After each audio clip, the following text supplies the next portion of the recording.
he just does need to get there because, you know, he's a big signing still. It's 80 million. If they can become a front three, then obviously that will be a huge step. At the moment, it feels to me like a two with another guy stood up there occupying space. All right, Gary, we'll let you go. Thank you very much for your efforts this evening. Matthias, congratulations. The first Manchester United goal, finally. Yeah, finally. Well, I worked so hard for this. You know, the win is started to come in and I'm so happy. But of course, I want a little bit more contribution. And then today is coming. We win and then everything is fine. Talk us through it. Your good movement here. Yeah, Sesko can always turn around and deliver good balls. And I didn't ask myself a lot of questions. I just went and I tried to beat the defender and the keeper.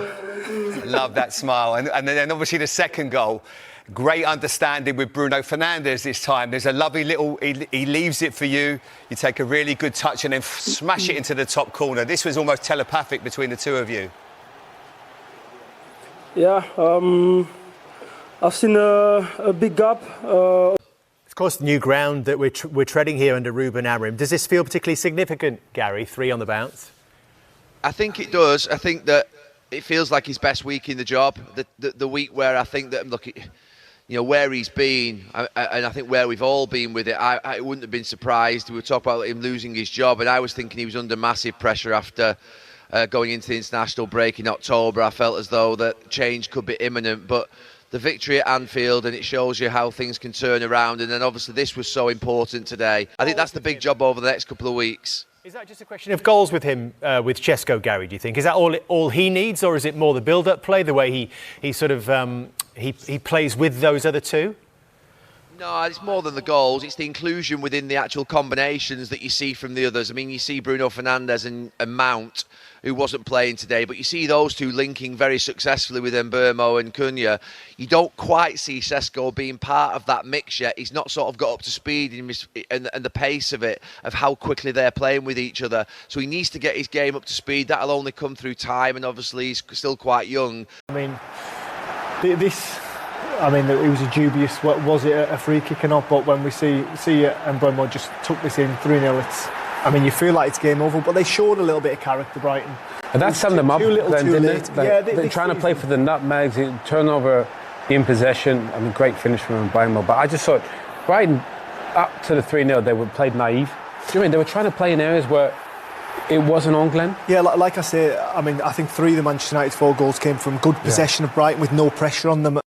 In possession like that, especially away at Old Trafford, especially against a team like Ruben Amorim's team that is set up to counter-attack, win the ball high up, and the devastating players they've got now, and like you say, that personality of Cunha and Mbeumo, they've got that aura to wear this Manchester United shirt, to carry this team forward. And then when you've got Fernandes feeding those two, it's just a brilliant recipe. Just talk us about the difference and the expectation and what it's been like to go to Manchester United. And it looks like things are starting to turn for the better right now. How enjoyable has it been for you? Yeah, obviously I enjoy a lot here. It hasn't been easy at the start, obviously. It's a new environment. But I think with the automatism, with the link up with the team, I think everything is going the right way. Yes, United, and here's Gary Neville waiting to speak to us. Did you score 2 goals in a game, Gary, for Manchester United? No, I scored 2 goals in consecutive weeks, or 1 and 1, which, does that count? And the man we talked about before the game, Danny Welbeck, your old teammate, made it game on, didn't he? Tell you what, I don't know what he's been having for dinner, but didn't know Welsh could take free kicks. How about that? I would say for the goalkeeper, kind of goes in the middle of the goal, maybe can't see it or it's too high, but what a finish from Welbs. And then once they scored that first one, then you can obviously feel the momentum turn. Credit to them, they made subs which affected the game. I thought Gomez came on and affected it. This is a great header from the young man, isn't it, Glenn? Yeah, just a little glimpse, only 18 years old. Paid a lot of money for him, so like there's a bit of pressure on his shoulders come from Greece, but brilliant header as it is. He just gets across the front there. Takes a little bit of a whack from Xerxes, but brave header, good header, and gets his game back in the team. In the game, should I say, and then from that point they just couldn't really find that foothold or that fluidity, or they couldn't just carve out that last final opportunity. When you look at Manchester United, I think probably 3-0 up, even though they are set up as a counter-attacking team, you'd expect them to have better game management at Old Trafford, wouldn't you? Yeah, To be fair, they made change. I think they thought the game was dead and buried at 3-0. They made change and it went the other way. One thing I would say is Brighton got the ball forward quickly. In the first 60 minutes, they just messed about with it on the edge of the box, kept turning it over, which led to goals.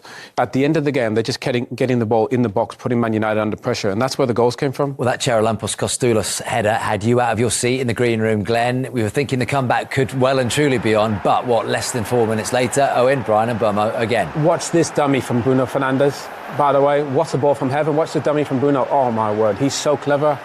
He's so smart. And what a finish from Mbeumo, but I think you see it from this angle better. Bruno always checking his shoulder. Look, knows exactly where everybody is. That is just beautiful, honestly. Yeah, one thing, Jamie, is I think that a few weeks ago I was a little bit worried that the players didn't believe in Ruben Amorim's system, that maybe there was an element of them not winning matches and starting to question it and listen to the noise that all of us, including myself, had added to that. However, one thing that's been absolutely not in doubt when you speak to people in and around the club is that the players really like him as a person, and that does count for a lot. Because I think there's no doubt he's not lost the dressing room in terms of spirit and energy and how they feel towards him. So I think they want to play for him. They're desperate to win, and I think you've seen that coming together a little bit in the last week. I mean,